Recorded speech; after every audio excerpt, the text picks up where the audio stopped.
Hey there, guys. So I want to thank you for taking the time to join today's live stream as always. So I know from last week, I'm sort of picking back up from where I was before because I had a vacation over the past week. So, like I mentioned last week, I'm sort of going to change a little bit about how I do these presentations and sort of discuss a little bit into detail specific topics related more in depth when it comes to more of keeping track of workouts, learning how to log your workouts, learning how to sort of know what to do as it relates to progressive overload. And that's what I'm going to sort of transition to as I go into continuing on with doing the live streams as I have been doing. But I do really want to dive a little bit deeper into certain topics and help you guys sort of understand specific things that can be very beneficial to keep in mind.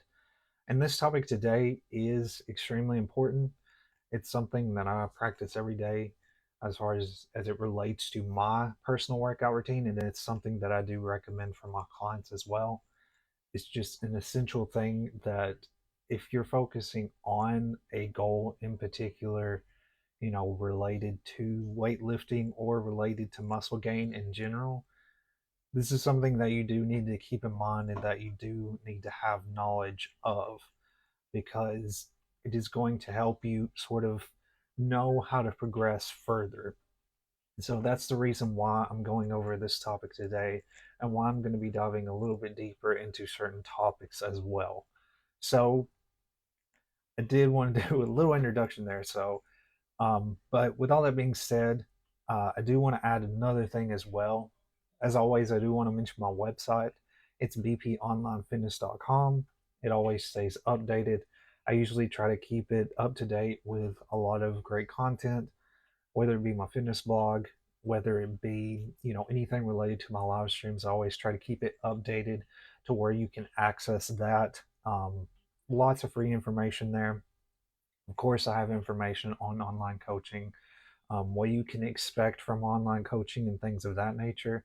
So you can find all of that content there on my website. Um, Another thing, too, as well, is my newsletter that I send out every week. So when you sign up to the email list, if you scroll down to the bottom of the website, you can sign up for my newsletter in my email list, and you'll get a free newsletter each week. So that's another free thing that you can get as far as it relates to what I have to offer. So definitely check that out as well. Um, but that's pretty much all I wanted to mention there. And well, one last note before I get into today's stream is that I do have a new YouTube video that I'm working on. It's in the process. I'm going to be posting it within the next week. I'm going to return to sort of posting those a little bit regularly because it's been a few weeks, almost a month or so since I posted the last one.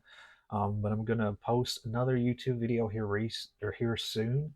Um, and this next video, I'm going to focus on more advanced weightlifting techniques, more advanced dumbbell based workouts is what I'm going to focus on. So you can expect that coming soon on my YouTube channel. But with all that being said, guys, let's go ahead and get started with talking about today's topic, which is tracking and analyzing weightlifting performance. So there's a bunch of different things, as I mentioned, that we're going to go over and you'll learn a ton of different things. And this is all free stuff that you can just take in, take notes of. You're going to learn the importance of tracking performance, tools and apps for tracking, key metrics to keep in mind for tracking your weightlifting performance, as well as performance data. These are the four main points that I'm going to be going over. And I know this seems like not much here, but I am going to dive pretty deep into these specific topics. So, why is it important to track your performance as it relates to weightlifting? So, tracking performance in weightlifting is crucial for several reasons, all of which contribute to achieving better results and maintaining motivation. Tracking provides concrete, quantifiable data on your lifts, such as the amount of weight lifted, the number of reps and sets performed. This objective measurement allows you to see real progress over time rather than relying on subjective feelings. So again, it just gives you data. You have data to back up your workouts. It's a way for you to see your progression. Once you get started, it does take a little bit of time before you get enough data to really know what you need to do further. But the most important thing is that you get started with building the habit and the routine of tracking your performance. So there's a bunch of different tools as it relates to tracking, a ton.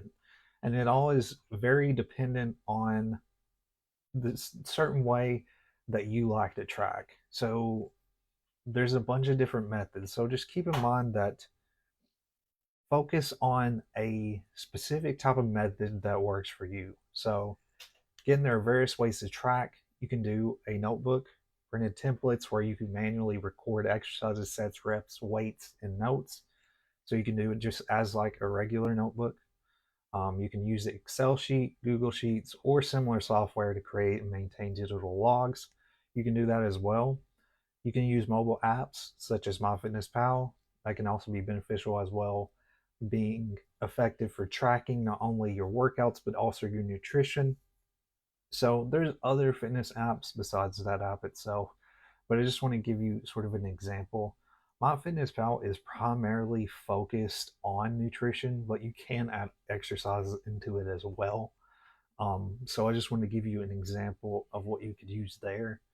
For me, I actually use basically I use the Notes app on my phone, and I just graph it out. So each time I go into a workout, I usually set it up with two different. I'm going to explain this a little bit further about how you can structure, how you graph your workouts, or how you can set up your tracking. But I do it really simple.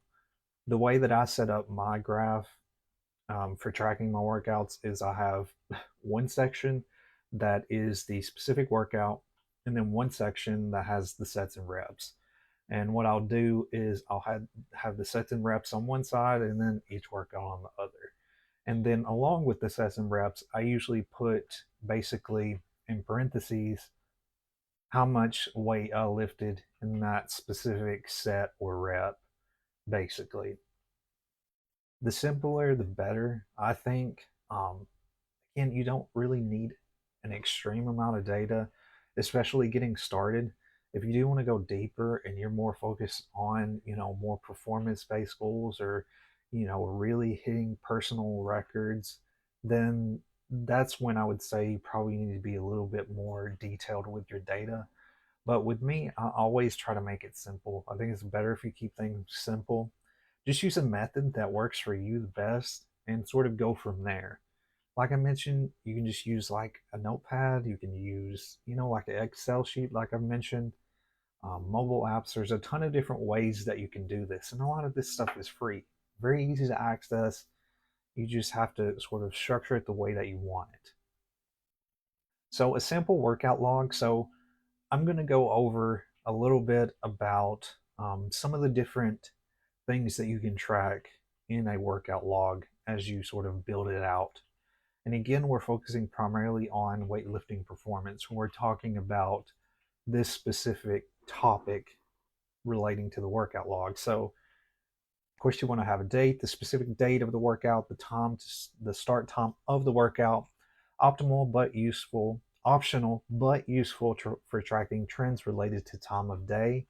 So, when it comes to sort of your time, that can sort of help you gauge, like if you was to go into a workout in the afternoon or in the morning, and maybe your workout was cut short, it sort of helps you see, okay, maybe I need to change what time of day that I do my workouts. So that's kind of a reason why, tracking your time and date can be beneficial. Again, you don't have to do that. But if your workouts are kind of, you do them in different ways or do them at different times, then that can be helpful. Um, you can put the location, that's optional, where you work out, where you did your workout basically, if you did it at home or at the gym. That can be another optional thing. Again, if you do various different methods, So if you do home workouts maybe one day or going to the gym one day, you can sort of add that information in there as well. The next part here is a workout summary. So it specifies as if it's a strength training session, hypertrophy, endurance, etc.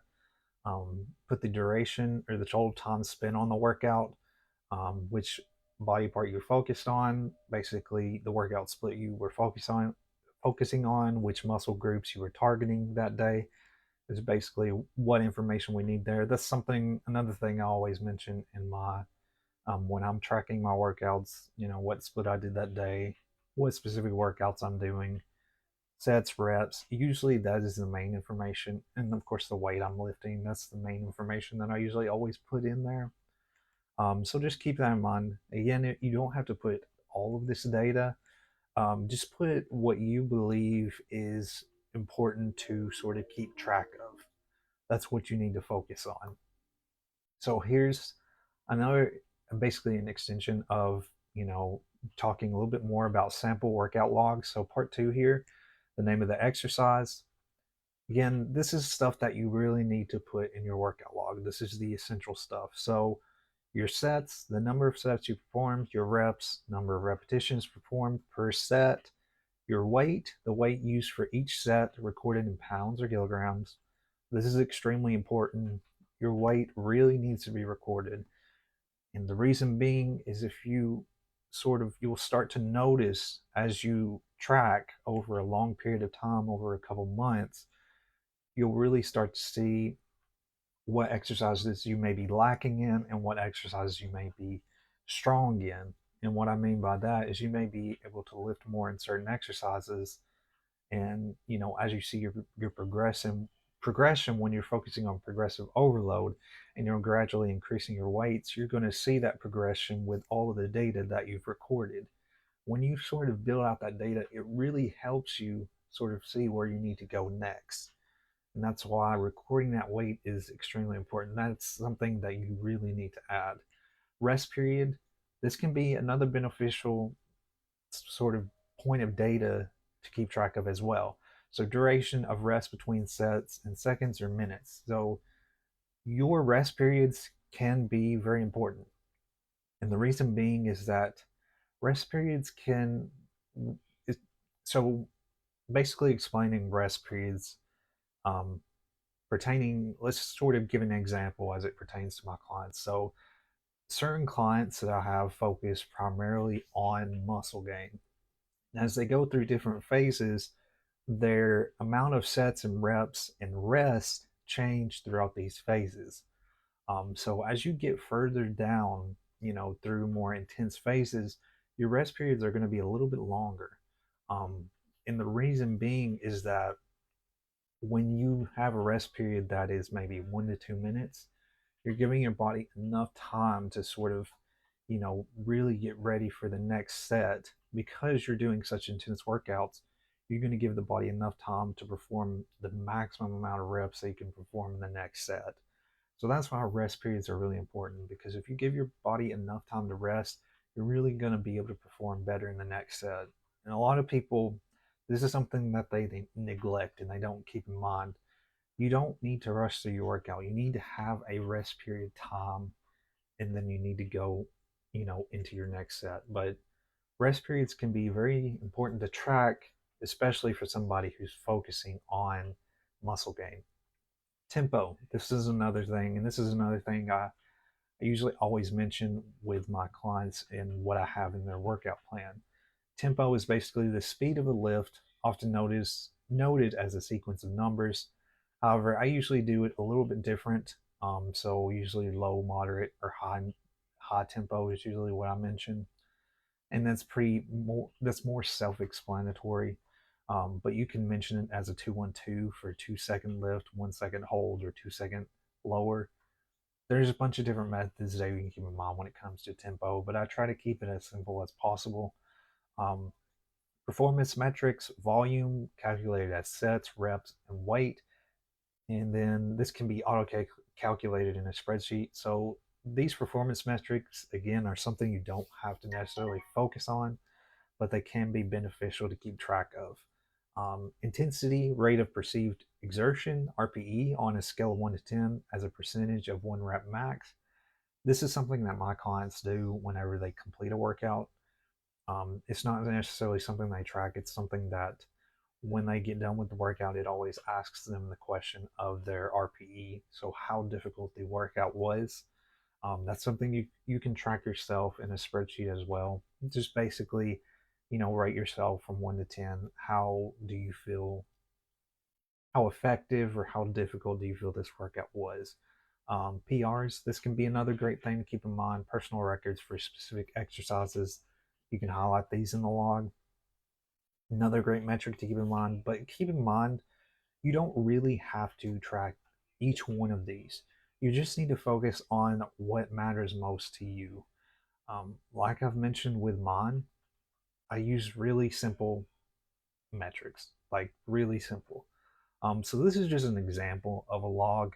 Again, I talked about a ton of stuff, but you can keep it really simple. You've got on here just three different, you know, basically a 3-row graph, um, three, and then with each exercise, you put what specific exercise for that day, your squat, your bench press, deadlift, overhead press. So that's the specific exercise that you did. Your sets and reps. You did 4 sets that day and 8 reps for each exercise. You did 4 sets of the bench press, 8 reps for the bench press, and then you did 4 sets of the deadlift, 6 reps, overhead press, 4 sets, 8 reps. You lifted the weight, so again, keep in mind, this is just an example. So for the squats, you did 4 sets, 8 reps, and you lifted 100 pounds for those 4 sets and for that amount or 8 repetitions. So that's just another great, another simple example that you can keep in mind. Again, it doesn't have to be too detailed. If you want to get more detailed, you can, but it's not necessary. So, key metrics for performance tracking for weightlifting. So this is some extra stuff to keep in mind. 1 rep max is basically the maximum amount of weight that can be lifted for 1 repetition. This is basically an indicator of maximal strength. This is something that you can keep track of as well. Intensity, percentage of 1 rep max used in training. So basically guides the level of effort in a periodization. And a periodization is basically a phase of workouts. Volume, total amount of weight lifted in a given period, sets, reps plus weight. This helps in understanding overall workload and progression. Frequency, number of training sessions per week. This is something else that you keep in mind. So this is going to help with noticing the balances of recovery and stimulus for growth. Again, these are other key metrics that you can keep in mind for performance tracking. Um, this is a little bit more in detail what or how to track these specific metrics. So with the 1 rep max, you can regularly test 1 rep max for key lifts such as the squat, bench press, deadlift, and overhead press. So the way you can, or the cases where you would need to focus on this is to calculate training percentages for different training phases. So it's basically 70% of a 1 rep max. So basically how intense that specific 1 rep was. The volume, how to track, maintain a training log, or use apps that track sets, reps, and weights. Very simple. In this case, you wouldn't want to ensure progressive overload by gradually increasing your volume. So if that's what you're focusing on, then that's the case where you need to basically use volume as a metric to track. Intensity. So how do you track intensity? You can use percentages of rate of 1 rep max in the training program. So structured training phases with 65 to 70% of 1 RM, strength phase with 80 to 90%. So basically, again, the 1 rep max is more in line with how intense that specific workout is. So that's what the percentages are that you see there. Frequency, of course, this is easy to track. How to track this, you schedule and adhere to your training routine. In this case, you want to adjust your frequency based on recovery goals and performance improvements. Again, giving yourself rest days, that's extremely important, along with staying consistent with the workouts that you have scheduled for yourself. So keep that in mind. But this is all just an example of why this specific performance data is important to track and what case it should be used in. Again, you don't need to use all of these metrics. If you're really focusing on a lot of different data and you're focusing on, really improving your performance, really, reaching personal records when it comes to weightlifting, then this would be basically an aspect where you would track these specific metrics. All right, so that's pretty much all I have for you guys today. I hope that you found this helpful and valuable. Again, I wanted to dive a little bit deeper into these specific topics and really the topics that you can sort of take with you and implement today. This is stuff that you can do today. It's really simple. All you have to do is set up a log. If you're just now getting started with a workout routine, this is a great time to really set this up because you can start now and you can start logging and you can really sort of see your data over time. So just keep in mind that it does take a little bit of time to really see that data sort of add up where you sort of know what progression you need to go to next in your workouts. So thank you guys once again. Again, you can visit my website. It's bponlinefitness.com. I keep it updated every week. There's a new fitness blog that's uploaded every week there. I do have some information down here as far as my phone number where you can reach out to me if you have any questions or if you want to learn a little bit more about online coaching, you can reach out to me there. But with all that being said, guys, that's all I have for you. I will have another live stream next Wednesday at 12 p.m. Central Standard Time, and I will share that event pretty soon to where you can RSVP to that. But thank you guys for taking the time to check this out. If you have any questions, feel free to reach out. But I will see you guys in the next live stream. So thank you guys.